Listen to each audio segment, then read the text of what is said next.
Alright, Doomers, I can't leave you like that. I have to rap a little bit more about one of the biggest misconceptions about Doomers. But first, if you have the inclination to believe that your life is worthless, that you don't deserve to be on this planet anymore, I insist that you not follow through with committing to any sort of action on this, because it's all going to be over soon.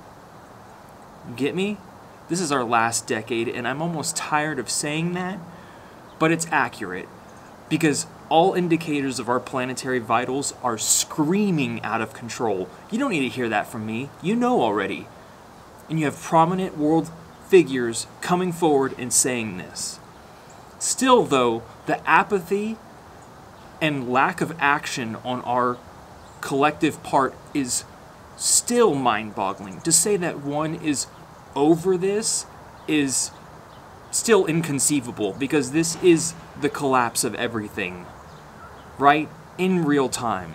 So I want to emphasize that if you have the feeling that you want to end your own life, I insist that you do not, because it will be over soon. You get me?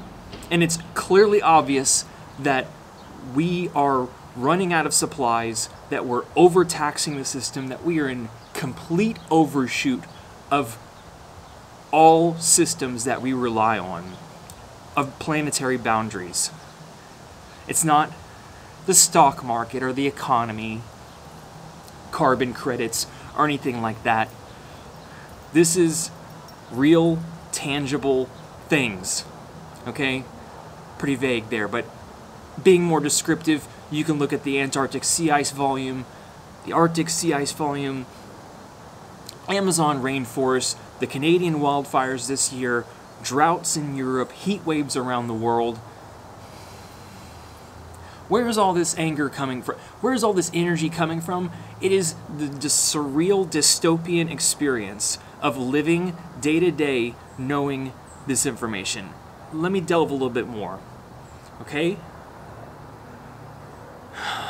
Again, it's going to be over for all of us soon. You don't have to worry about that, right? But I think the biggest misconception about doomerism is that we somehow hate humanity, or we are disgusted by it and we want to press the red button and end it. Actually, that couldn't be more false. Truth is, many of us loved humanity so much. We loved preserving life. And being completely exhausted, trying to inform everyone around us, far and wide, that this is happening, that we are racing out of control with our climate, with our global average temperature, sea levels, habitable ambient temperature, and coming up to face with arrogance, denial, disbelief, sometimes rage. You hit a snapping point, you know?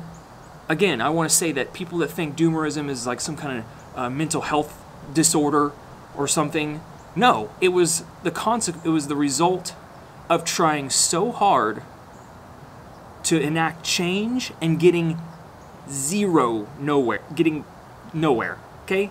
Zilch, right?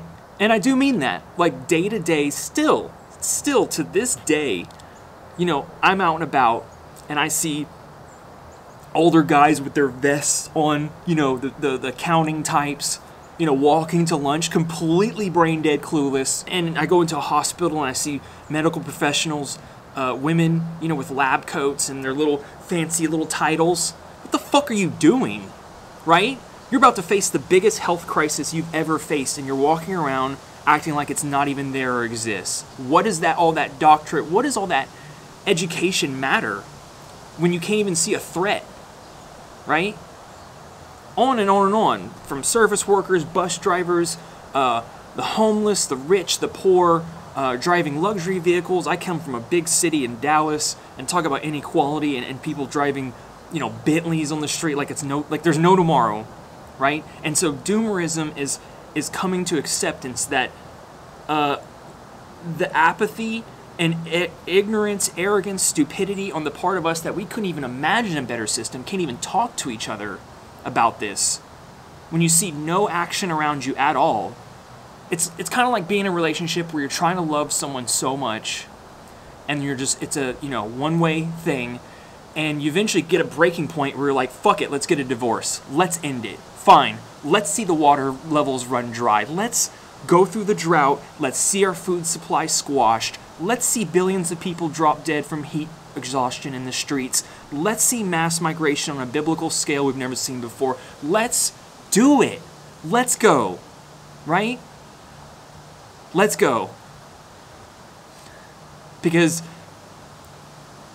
it's silly. It's just silly at this point that one, and you guys have seen this through my whole, I'm not preaching to the choir here. You've seen me make that transition. I cried and tried so hard to scream at the top of my lungs at the mountain and getting zero response, and still seeing people in public like not even react is like, what?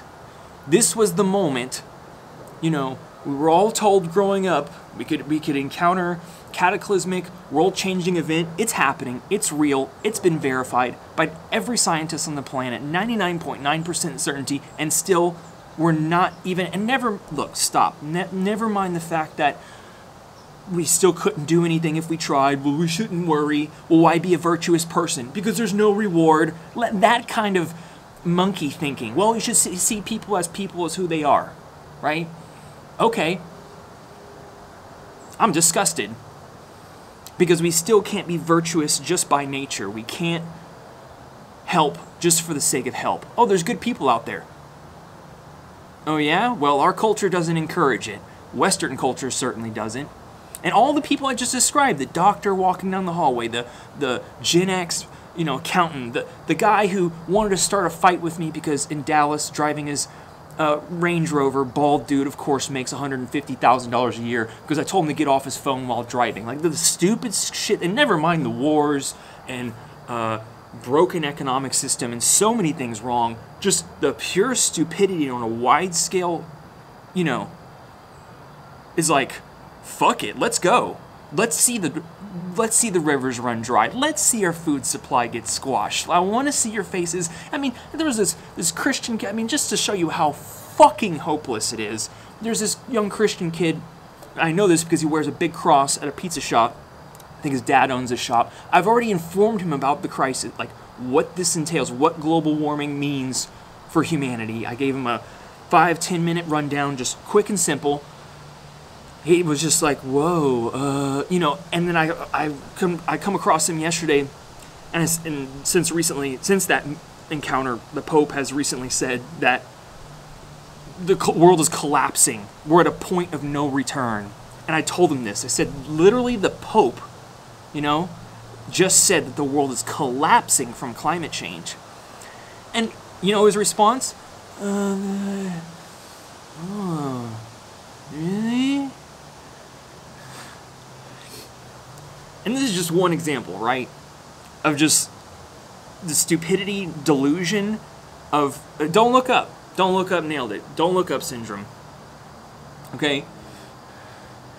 You try to tell someone, and they'll be like, oh, someone said something about the poles shifting.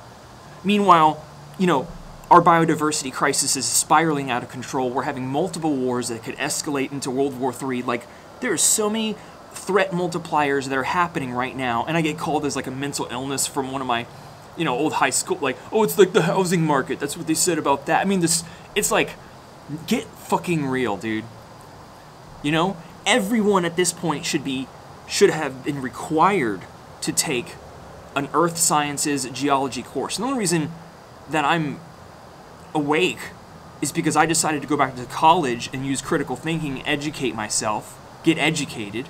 Okay, I took Geology 101, and I got handed the IPCC report, which I know is false. They don't calculate tipping points and methane and all that. Look, you guys are fully aware of how crooked, you know, and distrustful, you know, people are of it, and how inadequate it is of actually that it's faster than expected, that, you know, that all this is happening, and that nothing can be done anyways. Look, it's the principle. It's the principle that we have the clearest insight available that we are fucking destroying habitat, our livelihood for billions of people in real time, and the fact that still no one is like, it's surreal. Like I said, just, you know, go downtown, walk around, you're like, get fucking real. Really? Go to Sam's Club and look at all the blenders and food and big old meat chunks. They have like meat wrapped up in, you know, like all this is the fantasy. Just keep it going. It's not real. Don't even look. Just.